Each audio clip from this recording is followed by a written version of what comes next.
Good evening, everyone, and welcome to a regularly scheduled meeting of the Penfield Zoning Board of Appeals. This meeting is being video recorded and broadcast live on Penfield TV's Government Access Channel, which includes Spectrum Cable 1303, also online at www.penfieldtv.org, and social media platforms Facebook and YouTube via Town of Penfield Television. Following the proceedings, the video recording will be available on the town's website and on streaming devices Roku, Apple TV, and Amazon Fire. Simply search for Penfield TV in your device's app store, and it's free. If anyone tonight wishes to address the board about any public hearing matter, there's going to be an opportunity for public participation in several different ways. But that'll be following the applicant's presentation and questions and comments from the board. For those watching at home, they can call in. The number is 340-8771, or watching wherever. There may be a gathering of sorts watching the meeting. You never know. Folks can also submit questions or comments via the town's website at penfield.org. And then, of course, anyone that wants to come up in public, we'll ask anyone in the room to come up who wants to speak and do so as well. We certainly find that such involvement is valuable, helps us in our deliberations and decisions, and we appreciate it. And in fact, we'd like to comment every month that we think the town does a very good job of making sure folks are aware of what's going to be on our agenda so that they know that they can come in and speak about something if they have concerns or questions. And the town does this in several manners. One way is that the town posts our agenda on the website. They post the agenda here at the town hall. The town also sends postcards to property owners that are near the site application. So people get it in the mail and they, hey, geez, you know, something's going on next door or down the road, let me call and see. And then the town also has applicants post signs. We've all seen them. Look somewhat like for sale signs, but they say this property's under review. Call whatever the number is if you have any questions.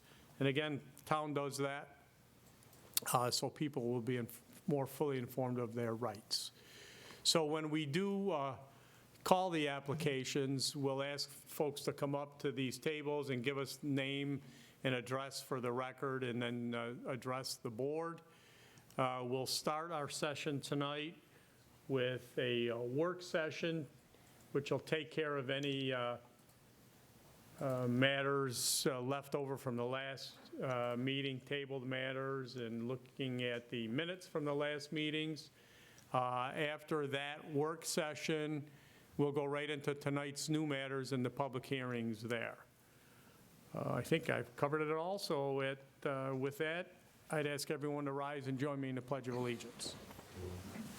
I pledge allegiance to the flag of the United States of America and to the republic for which it stands, one nation, under God, indivisible, with liberty and justice for all. Great. Thank you. Trying to pull up the agenda here, and I think probably the first order of business, usually the minutes. Yes, we have two meetings to attend to tonight, September and October. Make a motion to approve both as written. Second. All right. Any further discussion about the minutes? Thank you, Christine. All those in favor? Aye. Aye. All right. And then the first tabled application, I think, is going to be continued to be, at least on the agenda that I'm looking at. 2209 Penfield Road, that's going to be continued at the request of the applicant to be tabled? Yes. Okay. So, I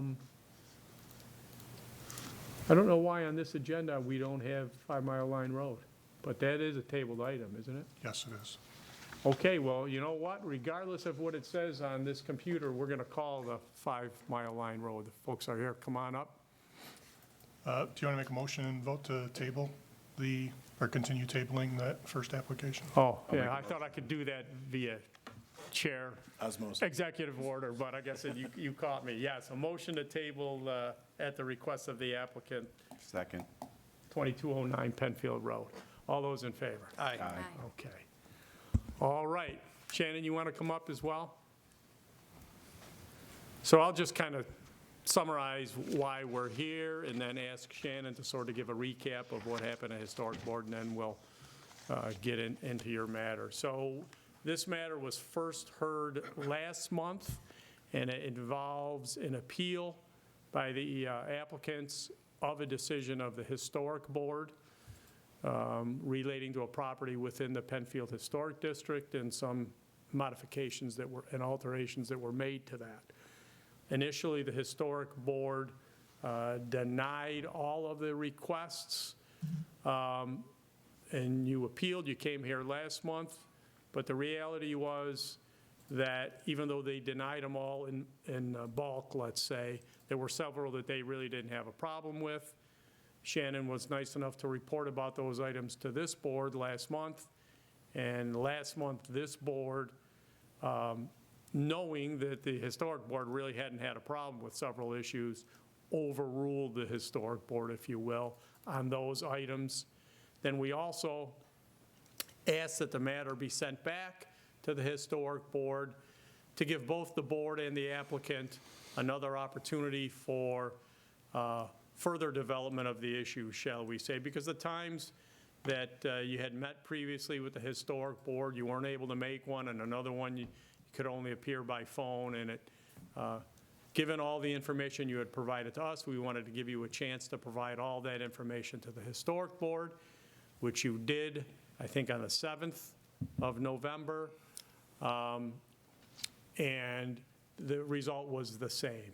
Whatever requests you had made there that were remaining, they did deny, although it was a 4-2 vote, so it was closer. But in any event, since we had tabled your matter to see what they would do on the second chance, if you will, or the remand, we're back here tonight. You're continuing your appeal. And I think that's a fair statement of what's happened so far. Everyone agree with that? All right, so let's have Shannon give us a concise recap of what happened on the 7th at the Historic Board. Sure. So as requested by the Zoning Board and the Historic Preservation Board, the Sharps provided more detailed information about the changes that were made to the property, specifically relating to the vinyl siding on the whole house, the vinyl siding on the porch, the vinyl railings, the composite decking, and then changes to all of the windows. So they went through and provided an extensive explanation of why those choices were made, examples of similar properties that made those changes in the district. That was given to the Historic Preservation Board and also to the Zoning Board for you guys to review. The Historic Preservation Board reviewed all of that information, talked through the information with the homeowners during the meeting. They answered questions, and then they voted. We did break down the vote into individual portions, so we did a vote on the window changes, a vote on the vinyl changes, and a vote on the porch changes, all of which were, the denial was upheld by a majority vote. Okay. Thank you for that summary. And again, you guys agree that that's an accurate summary of what they did? Okay. So we have the 3 issues tonight before us for our review.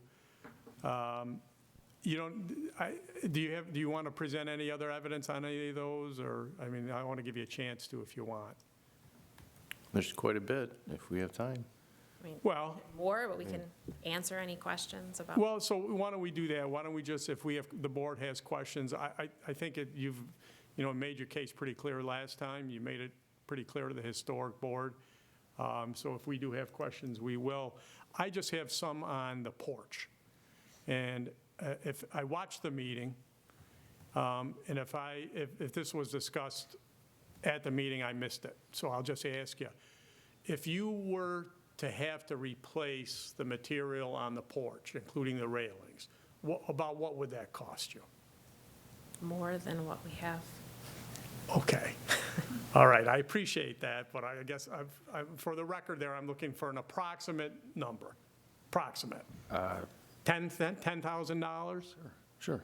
Okay. More than I want to spend. Well, again, I appreciate that, but I just You've already want exceeded to the know. budget to repair this house. Yes, yes. By the way, do we have any before pictures?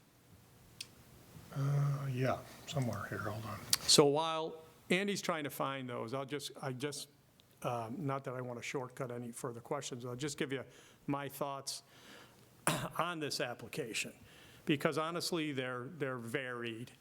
But I'll cut right to the chase. Initially, I am going to make a motion that we overturn the decision of the Historic Board in all respects.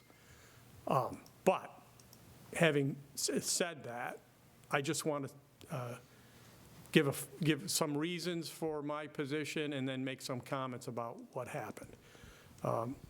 First of all, I do want to, well, I'll start with this. You know, I asked for the before and after because one thing that has been made clear in every meeting of this board and the Historic Board is that you've done a great job with the house.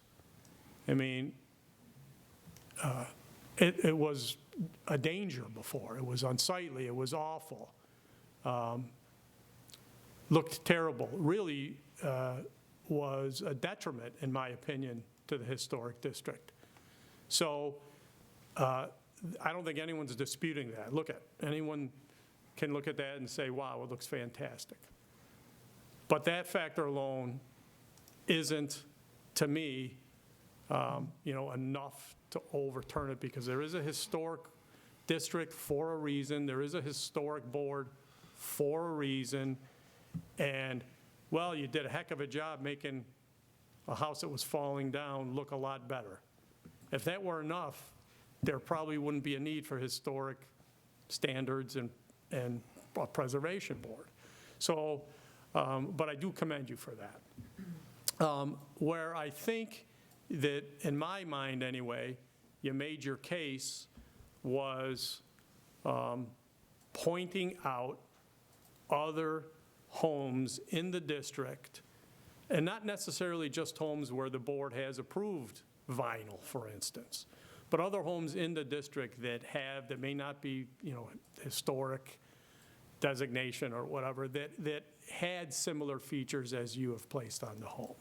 And from our work on zoning board, the nature of the neighborhood, the nature of the community is, and how an application or work that people are doing may affect that is a pretty important factor. And I didn't see that what you've done to the home is going to have any detrimental effect on the historic district. So again, that's another reason that I am going to be making a motion to overrule the historic district and allow it. Another reason is, and that's why I asked the question of the vinyl. I figured maybe the vinyl of the three categories that Shannon has pointed out, the vinyl porch was probably the least expensive. If we were to uphold the historic board and you had to undo all the work you did, I didn't even know if that's feasible. But it certainly would be expensive and it would be a hardship. And the statute does allow under certain circumstances for a hardship to be acknowledged. So that weighs it in your favor as well, how much it would cost to undo this. And the last thing I want to say, and I don't want to dwell on it, but I think everybody involved with the application maybe could have done a little bit better here. And then what I mean by that, and I'll start with you with all due respect, we heard a lot about how you didn't know this wasn't a historic district. And by the way, I totally believe you. Never crossed my mind that you guys were full of baloney on that.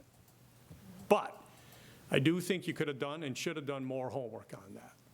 So it's a lesson learned.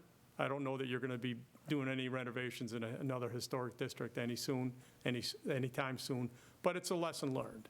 And I can't say, and I'm not going to say that factor entered into the decision by the historic board, but it is a natural reaction when somebody is coming in after the fact and asking for permission or forgiveness, really, because they've already taken action. It's a natural reaction to sort of get a little ticked off about that, and it's not as easy to be objective about your decision-making. It's after the fact. Frankly, same applies to us, because we're being asked after the work is done to say it's okay. It's not the first time we've had that situation with this board. It happens occasionally. And almost every time, it's people that have acted in good faith, like you, and we deal with it. We do our best as humans to try to deal with a situation that is not necessarily easy to reconcile. So, I said I'd be brief on that point, and I probably went a little too long. But in any event, I'll open this up to my fellow board members for any other questions or comments. I guess my comments mostly they were okay with aluminum siding. That's the way it started with. And by today's standard, vinyl siding is the comparable to aluminum. It's stronger, it lasts longer, it keeps its color, it does all those things. So, from the perspective of aluminum's okay, vinyl's not, you'd be hard pressed to drive by and see the difference. You'd almost have to tap on it to see what's vinyl and what's aluminum, typically, for most states. So I see that and I say, is that really enough to say it was aluminum, now you replace it with something very similar that's much more cost effective and better quality? I find it hard to say that that's really, a sticking point in this case. I think, the changing the porch, if they allowed them to alter the porch already, they changed the location of the steps, and that was okay. But is that historically correct? Right. But they still allowed it. So now, all of a sudden, we're still allowing modifications. And so why not change the materials? If you do composite siding, composite decking costs more than most decking because it's maintenance free, it lasts forever. And there's just those, the modern materials that are available nowadays are just so much better. While they may not be historically accurate, they mimic those, very well, I think. And I think in their case, they didn't use anything that was out of character. And 20 years from now, it'll look the same. And exactly. Whereas the other wood things where you and have to paint them, you have to maintain them, there's that, it wears and tears and it requires additional costs after the fact where you spent them now up front. Right, yep, that's good. And I thought that you folks did a nice job of pointing out the aesthetic problems that would have occurred if you had used those other materials. When you were talking about rounding the vinyl around the house, it wouldn't line up and it would almost look silly. So again, hats off to you for that. Any other comments or questions from the board? Yeah, so I'm going to say this to maintain a level of respect. However, in looking through the lens a little bit of the historical board, there are a couple things that I do think are relevant, but I do have a couple of things that I disagreed with. I went out and did a ton of research. There is no municipality that I could find that ever said that that the aluminum siding was considered historical anywhere. I mean, because that one point that was made by the board made absolutely no sense to me. However, with that being said, how I'm looking at this is an honest mistake was made. Technically, if you'd gone to the board up front, you would not have been allowed to put the vinyl on the house. However, because you did, in good faith, look around the neighborhood and make a decision on that, that's my rationale. But we have to be clear that from the historical board's perspective, they did breach what a decision that the board would have made had it been up front. So I'm making my decision based on an honest mistake being made and therefore giving a variance based on that mistake. But they didn't follow the historic board's guidance that would have been provided to them. So I just want to be really clear that, I think that we don't want to diminish or call out that board because they are doing what they do need to do. And if vinyl is not appropriate, vinyl is not appropriate.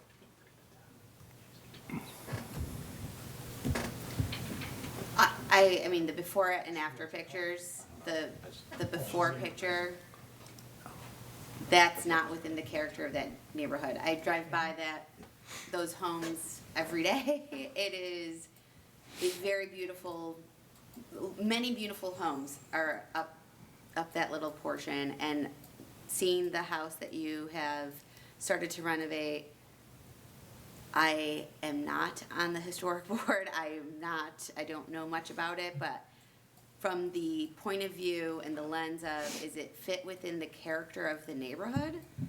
This home fits in the character of that neighborhood more than the home that it was, 6 months ago, 7 months ago, whenever you started renovating. Yep. So Dan, I did have one request. I know that Sure. you want to group them together, but I would request that we break them back down into the three. Sure, Well, absolutely. thank you. No problem. Any other comments from the board? Shannon, did you want to say anything else? No, I don't have any, unless there's specific questions for me. Any questions for Shannon? So we're good? Okay. All right, I think we closed the hearing I last think time. we left the comments open. We did? So that people could say how beautiful the home was. All right, so I guess then I'll ask if anyone in the audience, I don't see any call-ins here or electronic comments, so anyone in the audience care to speak about this? I know what you're going to say, come on up. It's your third or fourth meeting you've been to. I support the Sharps. I don't know how to pronounce your last name, but everything you said is exactly how I feel. I've lived across from this house for, Jan Richards, 2159 5 Mile Island. Thank you. I've lived across this house for 31 years. The last 10 and 12 years have been a struggle. They've been upsetting what was going on over there. What the Sharps have done with this house has improved not only our neighborhood, but the morale of the street itself. It was a difficult situation before. The house is beautiful, and I have gone up to homes and knocked on their siding and their front steps and their front rails and felt what it is, because, like you said, you cannot tell until you go up there. So I am just thrilled with the changes and how the street feels, and it so fits into our neighborhood. Our neighborhood is so unique.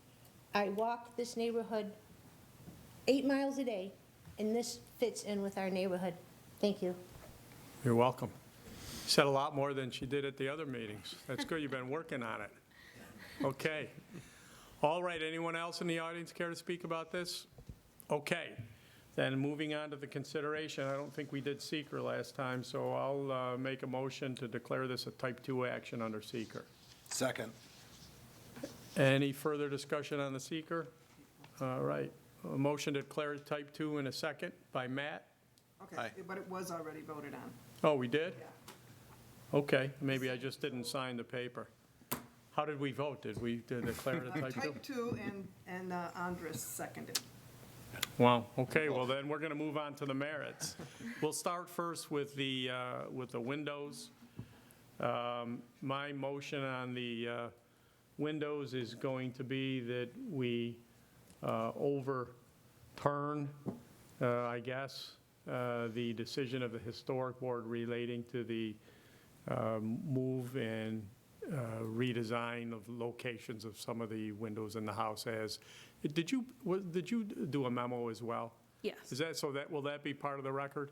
Yes, so Okay. we'll break down all of the Yeah. specific Okay. changes. So we'll just rely on that. I'll rely on Shannon's memo for the specifics of the motion. We've all seen it. It's in the record already, but, so on the windows, that would be my motion. I'll second. Any further discussion? All right, all those in favor? Aye. And then, Nay? Nay. okay. And then the second category is vinyl, use of vinyl instead of the aluminum. Once again, I'd make a motion to overturn the decision of the Historic Board with the specifics being in Shannon's memo. Second. All right, so we have a motion on the vinyl with a second. Who was second? George. Any further discussion? All those in favor? Aye. And then the last category is the materials on the front porch. And once again, I make a motion to overturn the decision of the Historic Board allowing the renovations thereby and relying on the specifics in Shannon's memo. I'll second. All right. So we have a motion and a second by Andris. Any further discussion? All those in favor? Aye. No. Nay. Okay. All right. I think that concludes the matter. Good luck. Thank you. Have a good holiday. Thank you. Okay. So we tabled the other one. We did the minutes. Thank you, Shannon. Yes, thanks, Shannon. Appreciate it. And thank you, Andres, for thanking her. All right, so let's go to new application number 1, cell tower, Jackson Road. Chair DeLaus, Nixon Peabody LLP, 1300 Clinton Square, Rochester, New York, 14604. On behalf of Bell Atlantic Mobile Systems LLC, DBA Verizon, requests approval for area variances under Section 250-14.3 of the code to allow a commercial tower-based wireless communications facility on a parcel less than 5 acres in area, as required under Section 250-13.11-B2 and 3 of the code, with less setbacks than required under Section 250-13.11-B7E of the code at 1585 Jackson Road. The property is currently or formerly owned by Penfield Volunteer Ambulance and is zoned RR-1, SBL number 109.04-1-10. This is application number 24Z-0055. Go ahead, if we could have you introduce yourselves and give us your addresses, and then I'm going to make one request before you actually start. Sure. Good evening, Board. My name is Jeff Twitty, attorney with Nixon Peabody. Business address would be 1300 Clinton Square, Rochester, New York. Mike Crosby, Verizon Wireless, RF engineer. We're located at 1275 John Street, Henrietta. Okay, thanks. And before we get into the application, I just would ask Andy to just give us a snapshot, synopsis of the Telecommunications Act and how it prohibits this board from considering certain aspects of cell towers. Sure. So the Telecommunications Act of 1996 is a federal law that regulates the telecommunications industry. This law does allow local governments to regulate the placement of cell towers to a certain extent. However, the law also prohibits any local government from regulating the locations on the basis of environmental effects of radio frequency emissions. To the extent that the facility does comply with the FCC regulations relating to such emissions. So basically it means if they're in compliance with the FCC as far as the emissions go, the town does not have any authority to regulate it based on concerns expressed about those emissions. Okay. Is that an accurate statement there? That is, and I would also just quickly point out to the board, there's also New York State jurisprudence, matter of consolidated Edison, and the normally high thresholds are reduced for public utilities. Okay, thank you for that addition. And the reason that I asked these gentlemen to say that is not to cut any comments off. I want to make that clear. I spent a few minutes before the meeting started saying how important comments were. We have a lot of material submitted, which was interesting and is helpful. But again, I wanted the record on this application to have that in there, so everybody probably already understands it, but I wanted that to be in the record. So typically what we do here at this board is we have a particular board member assigned to an application, sort of walk the applicant through. I'm going to do that a little bit, but you have a lot of detail, and it's not the first time that we've been here. We have a lot of detail in the application, so I'm just going to try to summarize it, probably get a lot wrong, and then ask you to fill in any gaps, pardon the pun, in the application and address the reason for the area variances you're asking for here. In a brief sense, your application's very thorough, so And we appreciate that. But, so, again, with just a brief summary, Verizon has determined that there is a need for another tower to address gaps in service in this particular physical area.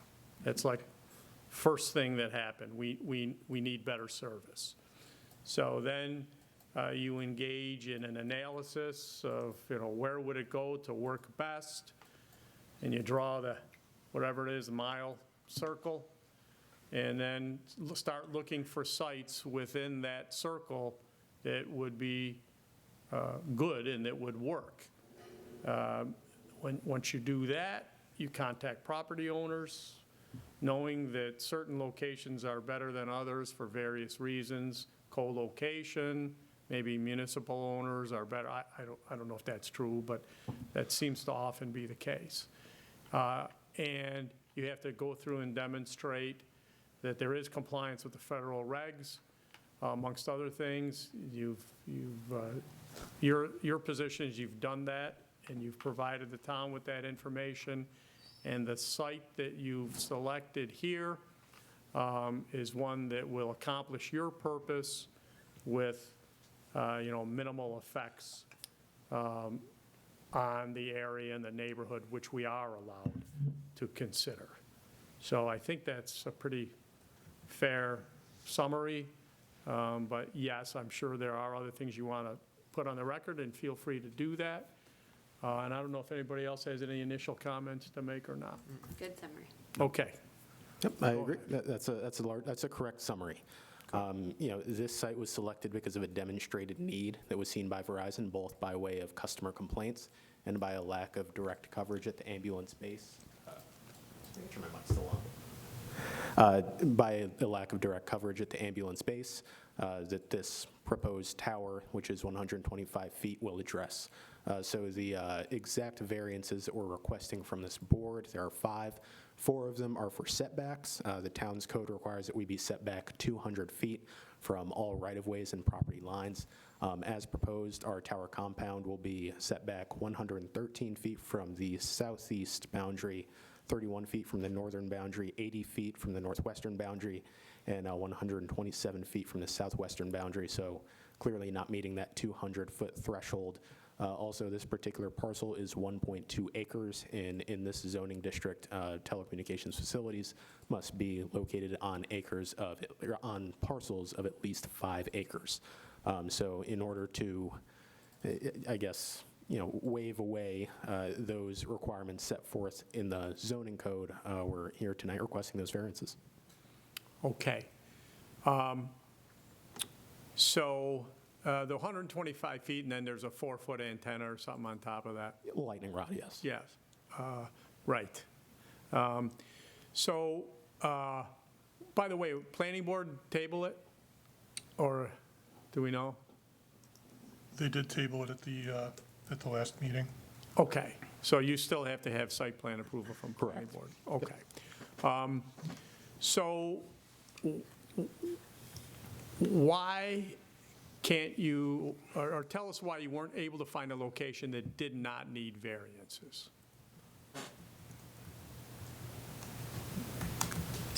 At this particular site?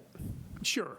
Okay, well, this site was chosen by our RF team, and my colleague can go more into why, our RF team is interested in being at this particular site as being the most optimal site to accomplish RF objectives, fill in those gaps in coverage, and, put an end to those customer complaints about a lack of coverage, dropped calls, things like that. About why we're positioned in the way that we are on this site. The underlying landowner, the Volunteer Emergency Ambulance Company, is proposing an addition to their building, and our compound will be adjacent to that proposed addition. So that kind of locks us into where we can locate our compound and forces us to be closer to some of the boundary lines. Okay, so sort of a landlord-tenant issue there, if you will. Correct. And if they hadn't been doing that addition, would you have been able to place this more in compliance? I think, well, we wouldn't be able to comply, we wouldn't be able to hit that 200 feet. You know, a lot of municipalities, what we'll see is, you'll want to see, you know, a setback from the height of the tower, so, you know, here we'd be set back 125 feet in some municipalities, but, you know, I think the best that we could do here, just looking at that site plan, you know, if we could move it closer to that major thoroughfare, you know, we could maybe move it up 20 feet, but, you know, again, because that proposed addition is there, that really locks us into our current position on the site. Okay. And I know that we have photos of, you know, what it will look like from various directions. I can pull those up if you, do you know which exhibits? Yep, those it's are? Exhibit O. Yeah, and I just wanted you to comment on, you know, how it will look. The pictures certainly speak for themselves, but coming in various directions, there were some views that the tower was much more visible than others. Some you can't even really see it. But did you take that factor into consideration when you were selecting the site? Yes, you know, we really like to be around a lot of green space and, you know, try to, you know, obviously we're not going to find many places where, you know, a tree Trees are canopy that will high. cover the entire tower, but, you know, to the extent that we can cover the base of the facility, you know, with shrubs and trees, you know, that's definitely something that we consider and try to take into account. Okay. And by the way, if anybody has any questions on the specific areas I'm covering, jump in, because I'm kind of going all over the place.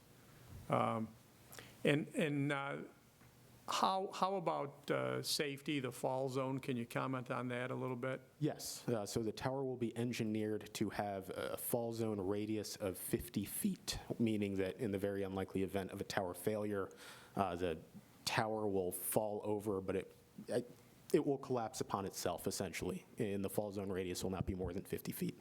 I believe that the closest structure is 56 feet away from this property, or away from this tower, so there would not be an instance where, you know, a neighboring property would be hit, or neighboring structure would be hit by the tower in the, again, unlikely case of a collapse. What is that structure that's 56 feet away? It's the ambulance building. Yep. Okay. So they obviously are okay with that. So speaking of structures nearby, can you tell me where's the closest house? And how far away is it, a ballpark figure? Is it the one with the pool there, is that it? To the northeast, yeah. Yeah.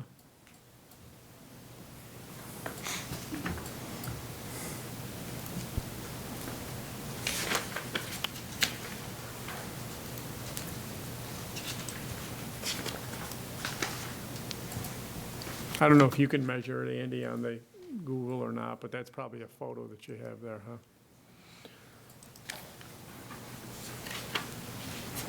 That's approximately here. Look at that, 200 feet. 200 feet. 200 feet. Give or take. Okay. Yeah, so just for clarification, this sounds like this is when we had this discussion for the one that they put near Four Corners, was exactly the same where it was a collapsible tower. Right. Yep. What was the acreage of that? That was tiny. That was I'm smaller just- than this, Do yeah. you know how big that plot was? The fire department on 5 Mile? I can find out. I can't imagine it's more than an acre. Right, and this is, what is this, 1.2. 1.7, 1.2, okay. I think we have I think Andy got it through Google. All right. Appears Yeah, to be we're all about good, 200 yep. feet. Okay. Yeah, I believe the exact dimensions were on the drawings that were submitted. I Yeah. know that was asked before, and I know that it was, yeah, it's certainly going to, a relevant and logical question. Okay. Any other questions from anyone? No, application was quite thorough. Yeah, So I guess directly next door is town property, and essentially across the street is town property.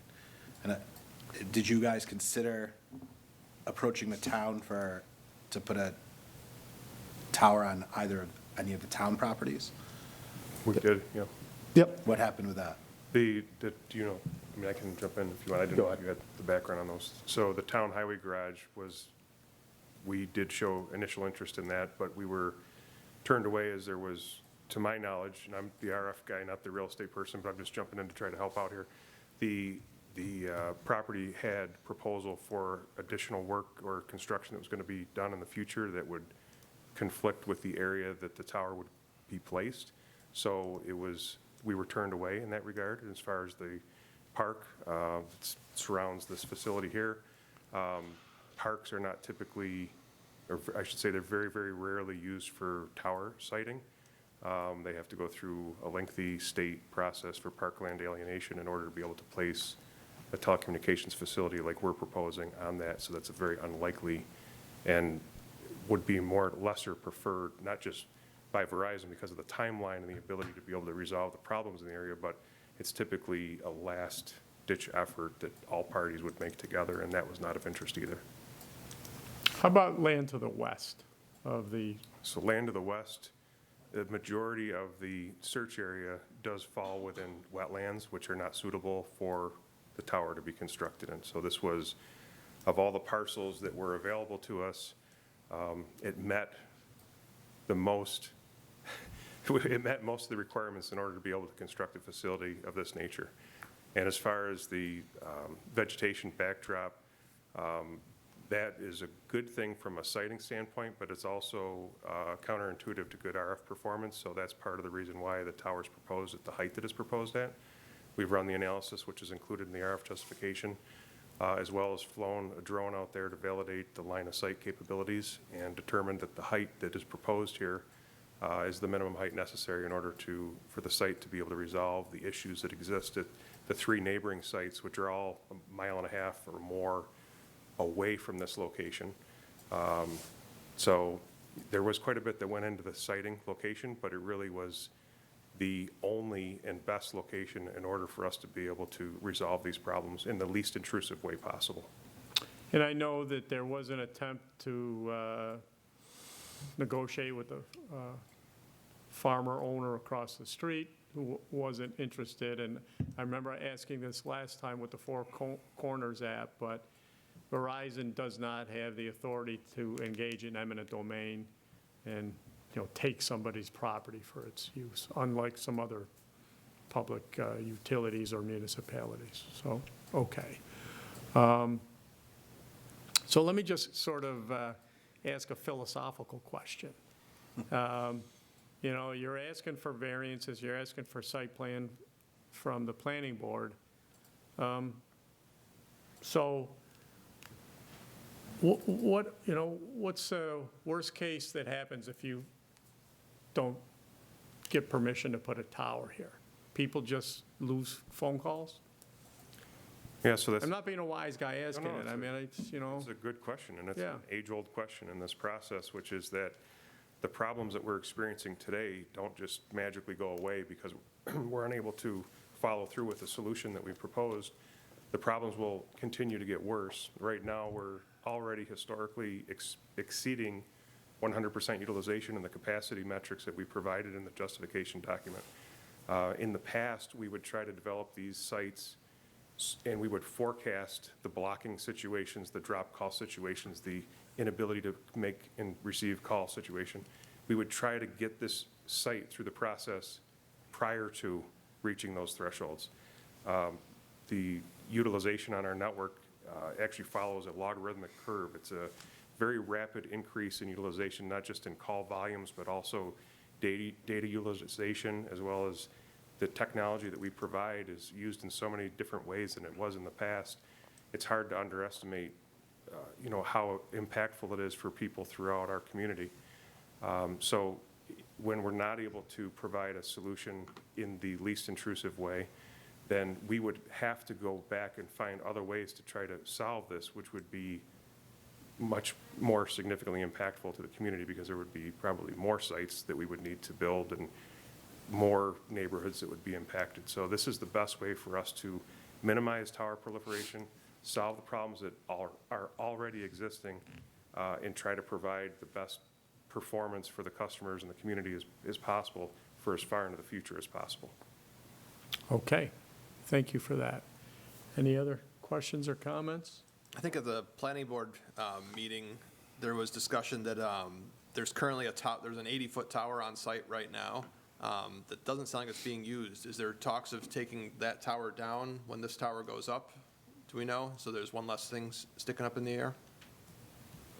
I don't know if that's come up or not. That's more of just a question in terms of my mind. And, if there's one tower there, would the other one come down because it really wasn't being used anymore? Somebody might be coming up to answer. I think this guy probably has the best answer Yeah, for I that. can probably speak to that. So that tower was put up, We need to have your name and address for the record. sorry, Glenn Becker, 1744 Penfield Road. I'm the president of the board for Penfield Ambulance. Thank you. That tower, we've discontinued most of the use of that. That was there in particular when we were dispatching out of our own building prior to the 911 system going into place. 911 system now comes in, and we actually get our calls on MDT's computers in each of the ambulances over cell signals. So that was part of the impetus for us being the customer who complained about the coverage from Verizon, was that we were not able to get, on some occasions, updates and whatnot and calls coming into our base. So we've remediated that as best we can within the base with MiFis and what we could. But a tower there obviously would make that much simpler for us and more reliable. I told the planning board when we went into this building prior to my time, I've only been involved since 2012. This was a residence with a two-car garage. As you can see now, we've got 4 bays. There's actually a 5th bay with a fly car in there. And we've gone, in the last year, we started taking over Webster calls as well. So we have 2 ambulances up in Webster now, and we do 11,000 calls a year. That's 32 calls a day on average. So those ambulances are going in and out all the time and are very reliant for the computers on board, for the cell phones that we're carrying that connect to various applications to help us do our job, and the MDTs themselves. So that's a very long-winded answer around, yes, that tower is largely discontinued now because. So it's coming down? Because I don't know what it would cost me to take it down. Oh, okay. I am not opposed to taking it down. I would have to find out how much it would cost us to take it Yeah, down. that's Would fair. Verizon take it down? That's what I was going to say. Part of the lease. Can't hurt to ask. It's not in the lease we negotiated. No, not yet. I would not be opposed if they were willing to do that, but I know they're being asked to do a number of other things. We've asked them to do some things to make sure the base of it is as pleasant to the neighborhood as possible, and they were more than willing to do that for us. So, and they're going to take down a couple of the trees for us. That'll save us a bit of money, but also improve their sight lines a little bit. So if they wanted to take down the tower, I would not be opposed, but I don't know if they're going to sign up for that. So. Well, we'll see. What is the width of the current tower, do you know? Like how much, But smaller than. and then what is the proposed width of the new tower? Circumference, is that, give me the terms. Depends on The diameter of the base. the Yeah. footprint. The current one sits on a, You're all saying like ninth grade math words to me, whatever, how, what is Should've paid the? attention. I could tell you the current one sits on about a 10 by 10 foot slab that I'm told goes down about 7 or 8 feet. 10 by 10? The tower itself is about 2.5 feet wide at the base, and obviously narrows as it goes up. And that's only 80 feet? I believe that is 80, I believe it's an 80 feet. Roughly, yeah. Yep. New tower? Not exactly sure what the circumference of the monopole itself would be. The antennas are mounted on 8-foot booms, though. So, yeah, I'd say about, if I had to guess, about 3 feet in diameter. We can get the guys exact know number why for they you, do but it. I would say it's at least 3 feet in diameter. It could be 4 or 5. But typically with a 120-foot tall tower, you're usually talking a base that's, I would guess in that 3 to 4 foot diameter range. Okay. And it's going to have other equipment there, so there, I'm assuming if we go back to the one that we did earlier in Four Corners, it was a small compound that had trees and things around it, so this would be comparable to that in size. And Remember One the, other thing to note too is that the tower does taper from the bottom up. Yep. Yeah. So the bottom is going to be wider than the top, probably 18 inches roughly at the top or 2 feet. remember we had the one over in the Four Corners, they looked at putting the tree, Yeah, the fake tree. the fake tree. They didn't do that, right? And that doesn't work because it's not like a mountainside. Right. It would stick out more. It was And they're worse. hideous to begin with, and all that does is just make it stick out even more. Yeah. How about, did you make attempts to co-locate anywhere if there were any possible sites? That's always first priority. Yeah. Obviously, it costs less to co-locate on an existing facility than to create a brand-new facility, but it just didn't show itself to be an option for this particular part of town. Okay, and will you allow co-location on this tower? Yes. Okay, good. All right, any other questions from the board? I don't see anybody that's calling in, nor do I see anyone that submitted electronic comments. So we have a couple of folks that have signed up to speak. I'm not sure who signed first, so I'm just going to pick the one in my hand, and if I'm wrong, I apologize. Brittany Moore?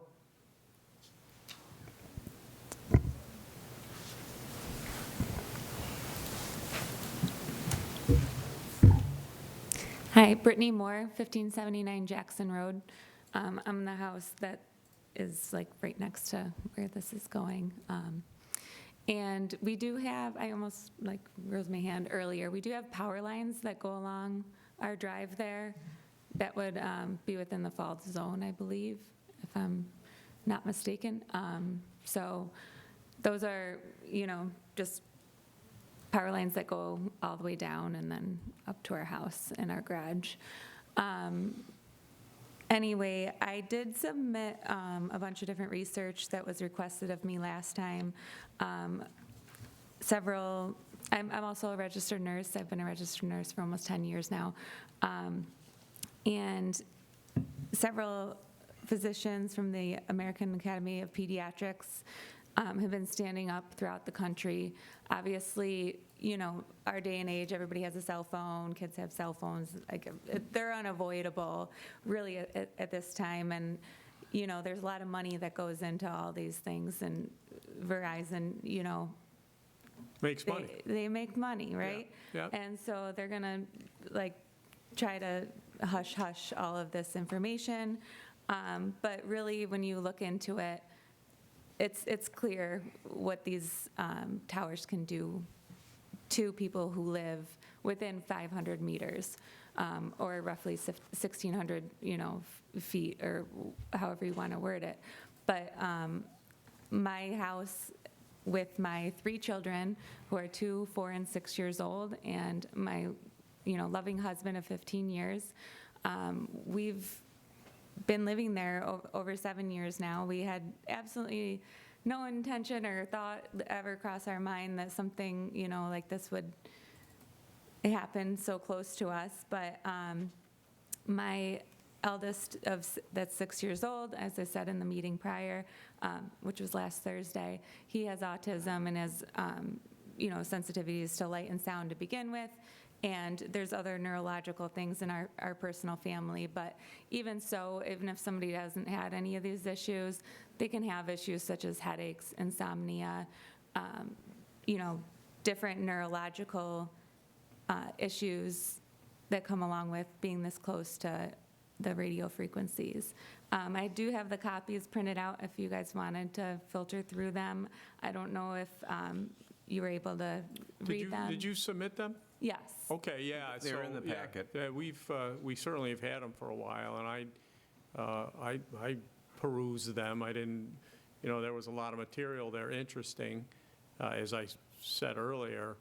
But But if you want to submit, if you've already submitted them, I don't think it's necessary, but unless you think there's any additional items in front of you, you can submit it here. But it was pretty, you gave us a lot of material that, I'll just give you my thoughts on going through the material. I'm not getting into any, I'm not intending to get into any issue that I can't, but I did notice that a lot of it was based on European studies, which I think was interesting as well. But, you know, there is the comment that Andy made about compliance with the federal regs, and they've submitted proof that they've done that. But what you submitted, I'm not questioning the accuracy of it, but a lot of it seemed to me to be advocating not so much refraining from approval, but engaging in more research. Maybe I'm wrong about that, but that's how I read a lot of that. And as I said, it was pretty interesting, and there certainly were a lot of authorities. The Academy of Pediatricians that you mentioned authored one of the papers. So certainly appreciate you offering that. But we are limited in our jurisdiction and authority as to what we can do in terms of the emissions. So then, my next question would be, how do I protect my children? No, Because I understand. they have small brains, they have more, fluid per, like, Water, and water, it's more. yes, Yep. exactly, and Yep, it's going that to all came affect across, their yep. brains like more than it will affect a grown adult. And not to mention they're still growing, like they're growing exponentially, especially by the time they reach 5. That's why, they say you can learn new languages easier and everything like that by age 5. Like they're going through so much right now. Like it's my job as a parent to protect them, and I'm going to do everything possible to protect them. So I guess what I'm saying is, like, what can I do then? It seems like this is going to happen no matter what, like kind of like I said last meeting. Like I feel like, yeah, I'm getting a chance to speak at this mic, but like it's not going to do anything. So like I'm going to keep on fighting this even all the way through. And if it does get put up, then I'm still going to fight. And so I guess, why can't we put it somewhere else? I know you guys have already said that you've looked at other places, but it doesn't really seem like that was very thorough either. So Yeah, it's, that certainly is a fair question about other locations. They've somewhat addressed that, but there was, and I'm not sure where it was in the submissions, but somebody mentioned, I don't know if it was you or someone else, that there's a location, and I thought it was to the west, but I could be wrong. But somebody said there's a location that would be suitable, and I'm not sure where it was. Maybe that's somebody that's going to speak later on. I don't know if you know what I'm referring to, but Could it be the site selection analysis, Exhibit H? That kind of goes through all the sites that we looked at and considered. where I found it was in the comments that had been submitted by a citizen. Okay. Not the applicant. And so again, maybe somebody will bring that up. But, maybe you just, if you could briefly reiterate what other attempts you made to find other locations. I mean, the concern is a legitimate one. But Sure. Right now, I mean, so, as you said at the outset of the meeting, the way that these sites are selected is Verizon Wireless will identify a search area within which there is a demonstrated lack of coverage. Here the search area was kind of easy to find between customer complaints and comments from the ambulance company that, there was a real lack of coverage at their station at this particular location. And once that site is identified, we'll canvass, ask neighbors, in this case, ask the town, if we can locate our project on their property, assuming that there are no existing projects that we can co-locate on. And once we find an agreeing landowner, enter a lease and, pursue a project on that particular property. So it's not just, throwing darts at the wall or anything like that. These are really pinpointed locations that Verizon selects for their sites. Okay. Again, I don't want to cut you off, but if you have anything else, go I ahead. had just a question. You had mentioned the fall zone, Yeah, the lines. the power lines. Right. Did you guys look into that at all? We are, from what I see, the tower itself is 56 feet from the nearest right-of-way, which is where I'm assuming the power lines would be located. So if, our tower is engineered to collapse on itself within a 50-foot radius, we'd be well away from those power lines within the right-of-way. Great, so they're near, but they're not within the Correct. They're not within the fall zone. Okay. All right. Anything else?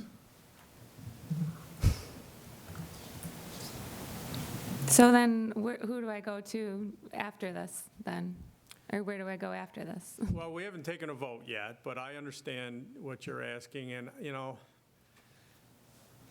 advocate to change the law. That's not going to be any immediate result. Whatever decisions are made by this board or planning board, you have a right to go to court to have those overturned.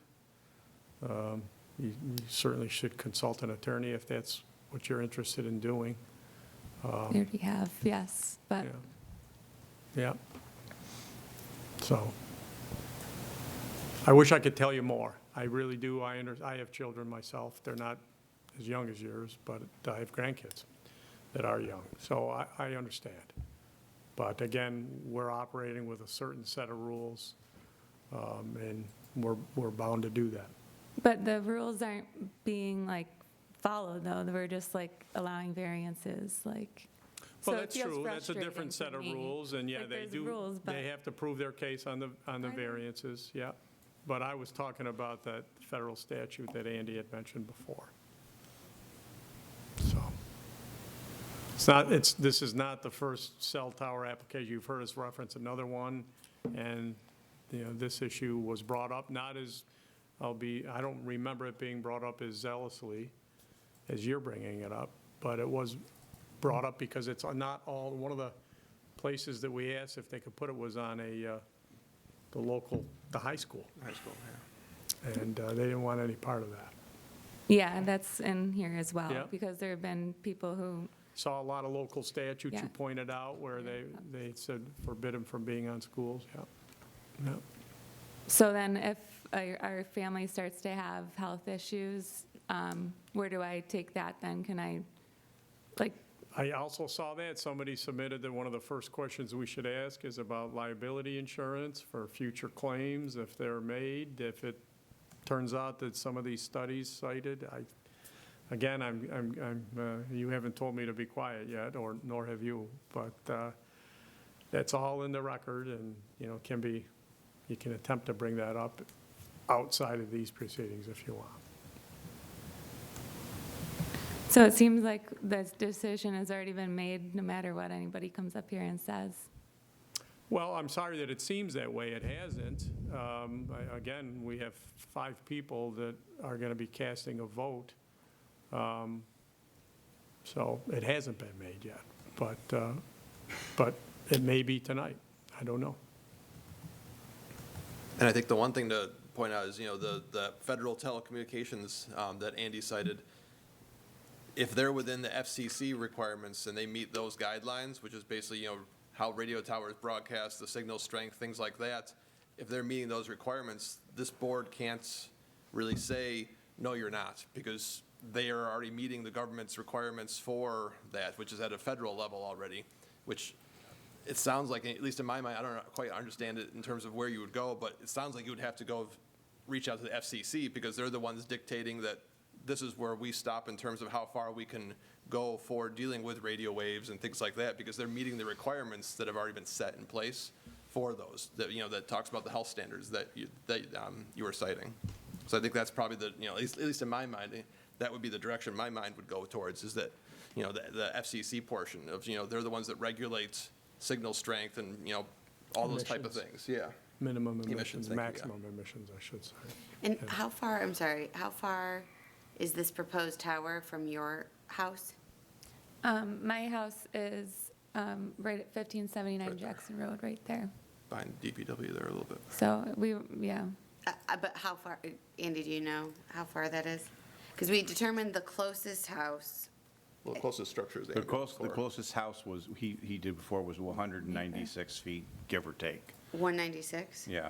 I don't believe he measured to this particular property yet, so. And this is 650. I'm just, Roughly, yeah. I hear what you're saying. Even if we didn't, they could still build this. If this was within 200 feet, they would have every right to build it there, right? Well, they still have to get site plan approval from, but they wouldn't, us, they wouldn't be in front of us if they didn't need it. We're only here to The- determine the the acreage, 200. the acreage as well. Yeah, our goal, our responsibility is are the variances something we would, we appropriate, and would we approve those? As far as the site location and planning, that's not really on the docket for us, so we've got to be careful. I just was, in my mind, just, it's hard when I'm looking at a map to know. Okay. The two homes there.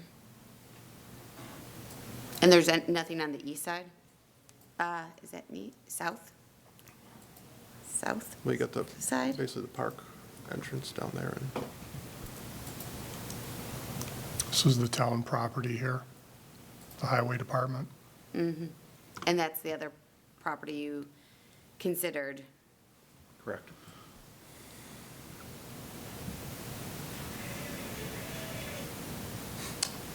Okay.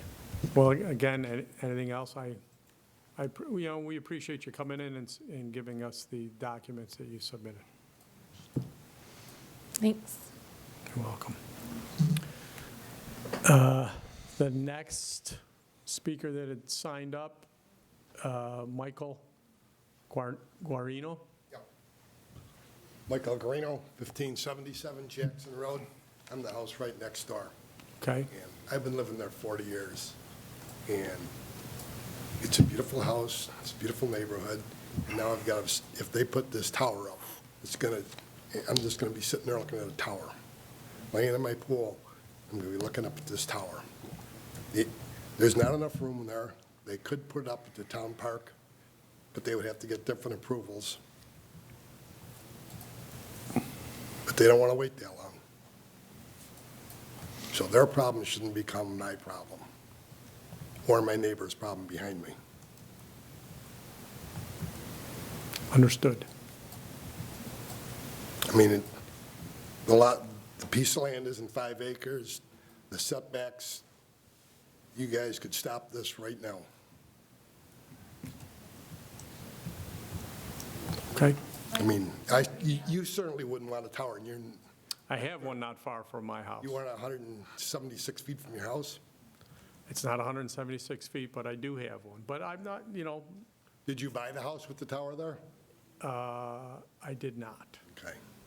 I did not. Well, one was added. There are actually more than one there, so one was Because added. they're putting that tower in is going to devalue my property. Yeah. People, we certainly hear that. I've from talked to other real folks estate before. people, and they said it will devalue my property. Okay. Can I second that too? Okay. I mean, it just isn't fair. I mean, it's not my problem that Verizon has trouble with people dropping calls. Well, Shouldn't be making their problem my problem. I think the ambulance company would say that it's their problem as well, which arguably makes it a community problem. It is a matter of public safety. It absolutely. Okay, we'll call you up. We'll call you up. Okay. Okay? Anything else? That's it. Thank you. Thank you.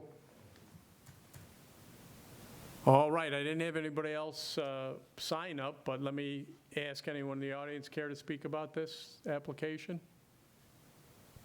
Well, I'm Kathy Pomponio. But I need you to come up and tell us that in your address like everyone else.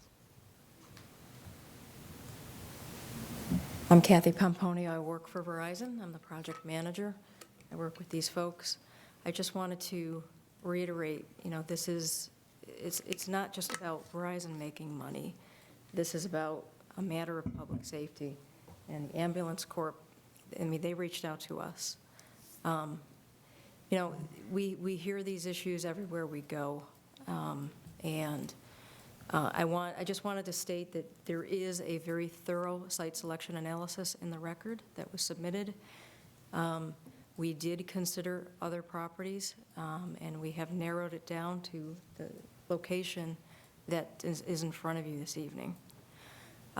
We did a similar proposal several years ago, with similar variances that were required and approved. So I just wanted to state that. Where was that one? That was in this town? Yes, Penfield downtown.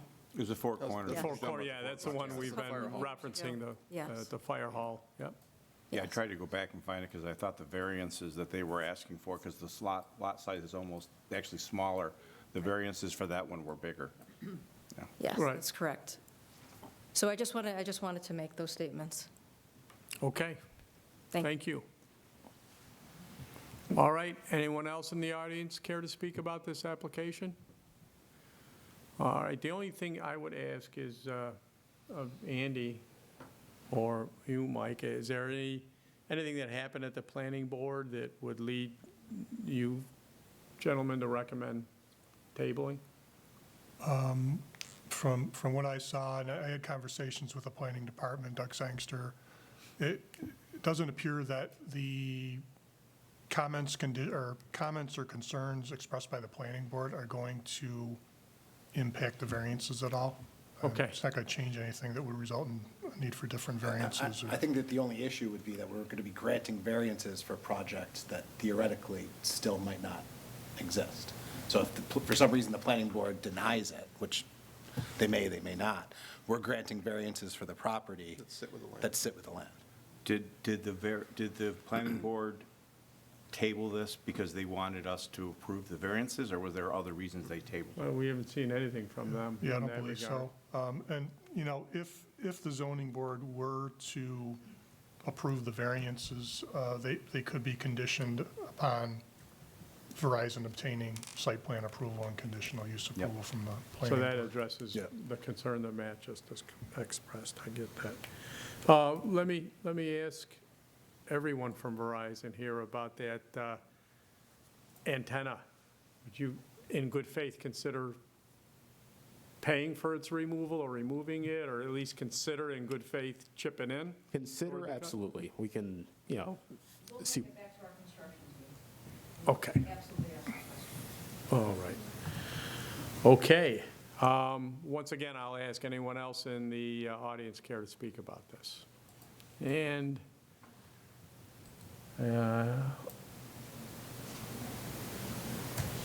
I see a name here, but it's Amy Cruikshank? She's in PCTV. I know, but I mean, it looks, usually when I click on the telephone, if a name appears, it means they're calling. Yeah, I don't But think she's entitled to express her She opinion. could, certainly if she wanted to, but I Oh, don't think. name disappeared, how funny. She must be Okay, so watching. I don't see any electronic comments or call-in comments, so, Just testing you. yeah, well, I passed. So, okay, we'll move to the consideration of this. Wait, I just want to, real quick, just Yeah. before you do that, just to address the gentleman's concern about the visual, if you're taking down one tower, this one isn't, it's bigger, don't get me wrong, but it isn't, at least not two, because I think at least there's one already there that was coming down, and it was used for, It's a really small tower. You can't even see them. You're gonna see this one. There's no comparison. Taking it down is junk. okay. All right, so moving on first to the seeker, I will make a motion to declare this an unlisted action and also issue a negative declaration. I'll second. Any further discussion on the seeker? All right, all those in favor? Aye. Okay, now as to the merits of this, I am going to make a motion to approve the variances requested.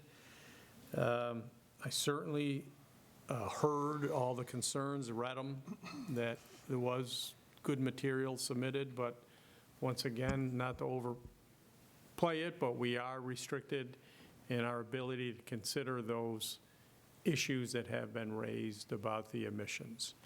Now, as far as the area variance requests, I do think that this particular area and the location selected, and considering all of the variance factors, weighs in favor of granting them. You can argue about whether it's self-created.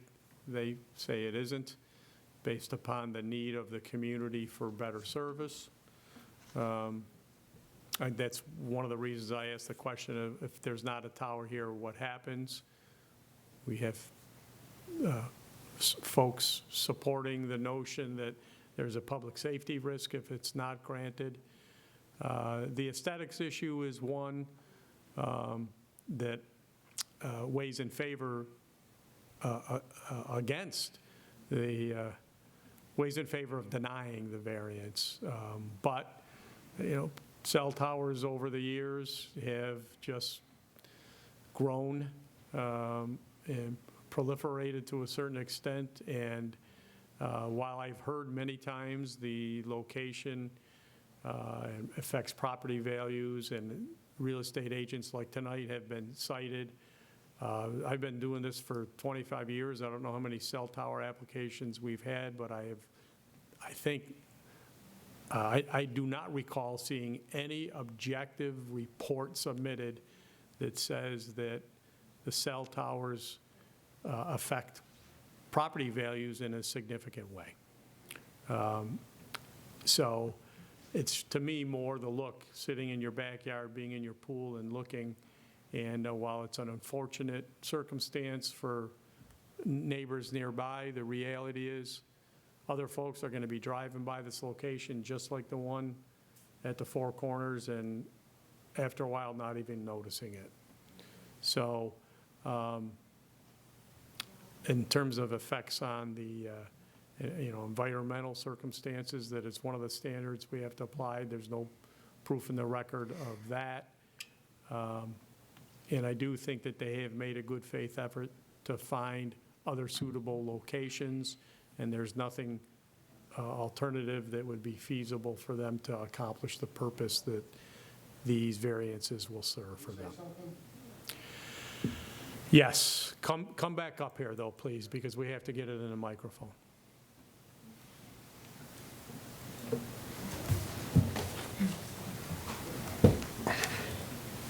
There's a study from the ehtrust.org that says that high-powered power lines and electronic substations near homes can drop property values up to 20%. Sorry, cell towers, 5G, et cetera, from the Trust.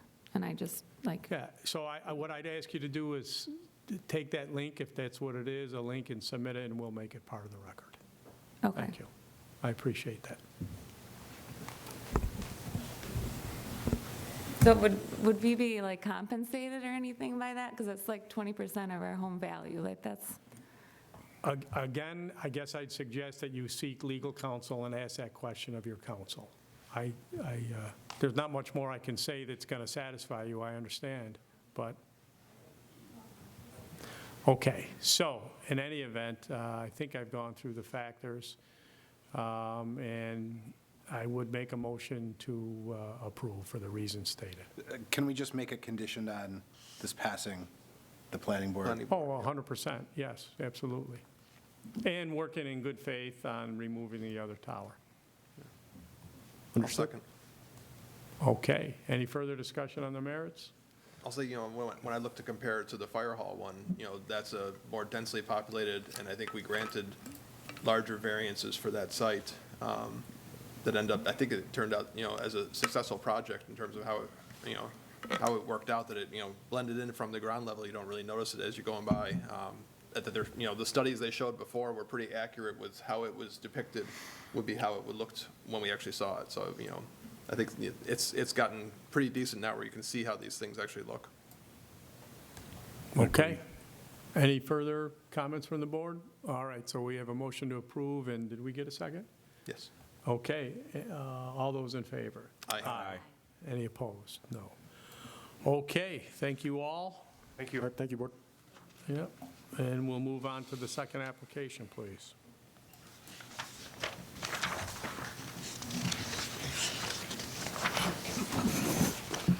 Thomas Birdsall, 583 Embury Road, Rochester, New York, 14625.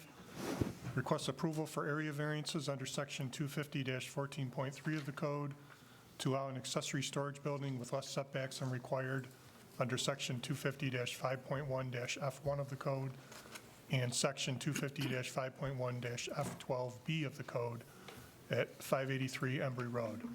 The property is currently or formerly owned by Thomas and Cynthia Birdsall and is zoned R-1-20, SBL number 108.16-1-10. This is application number 24Z-0056. Good evening.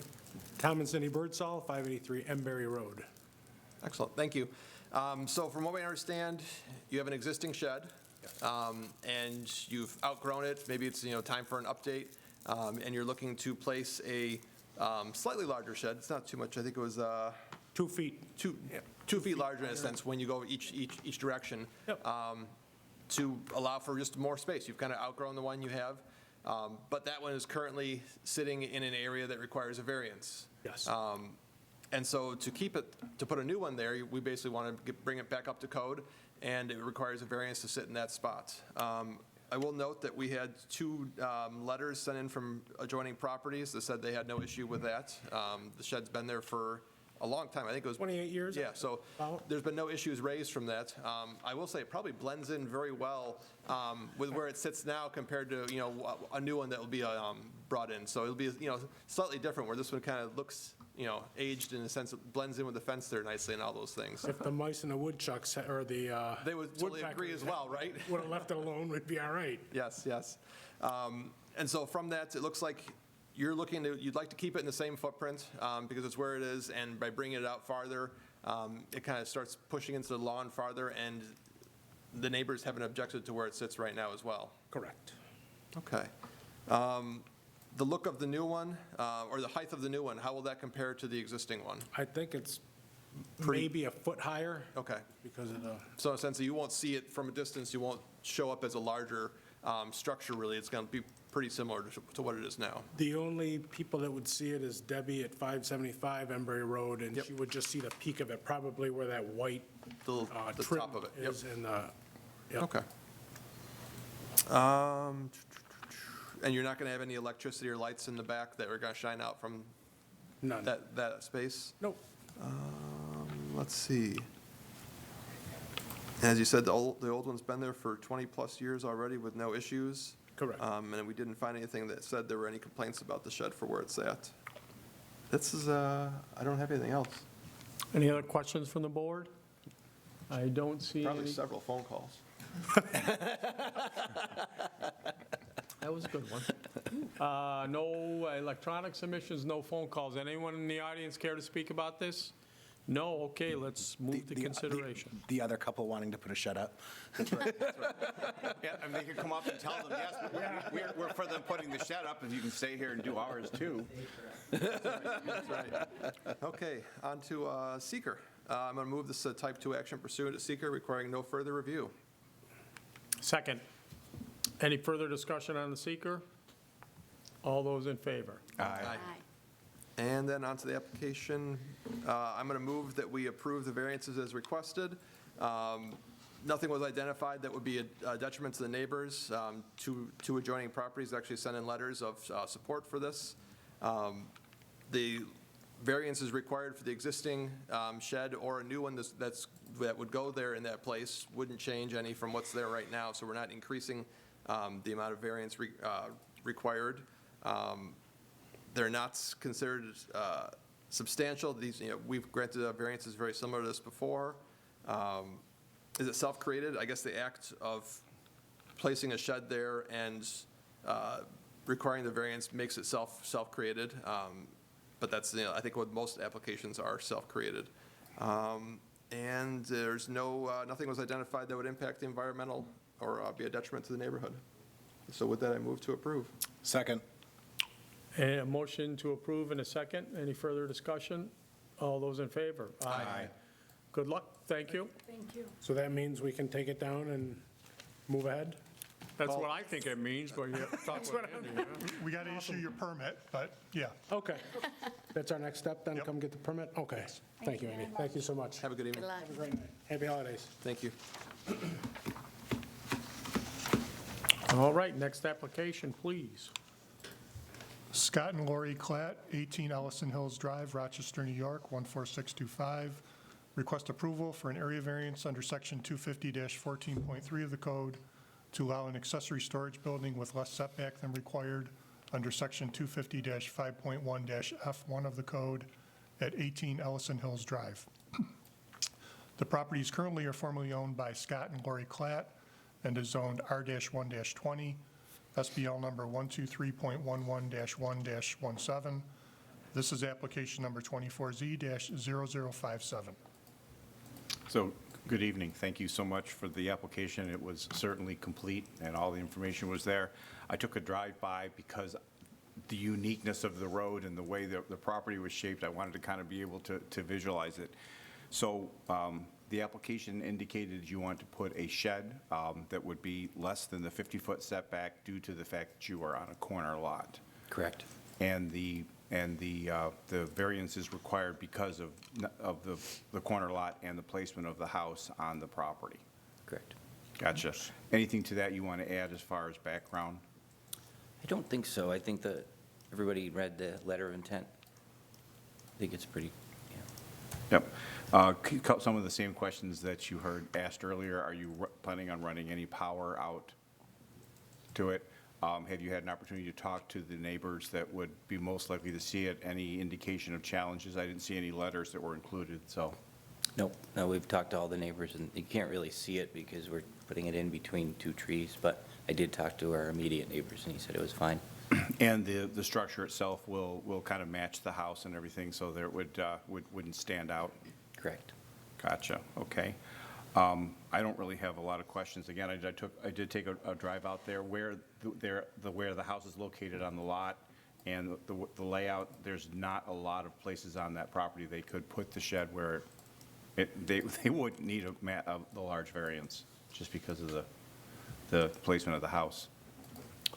All right, any other questions from the board? Again, no phone calls, no electronic submissions.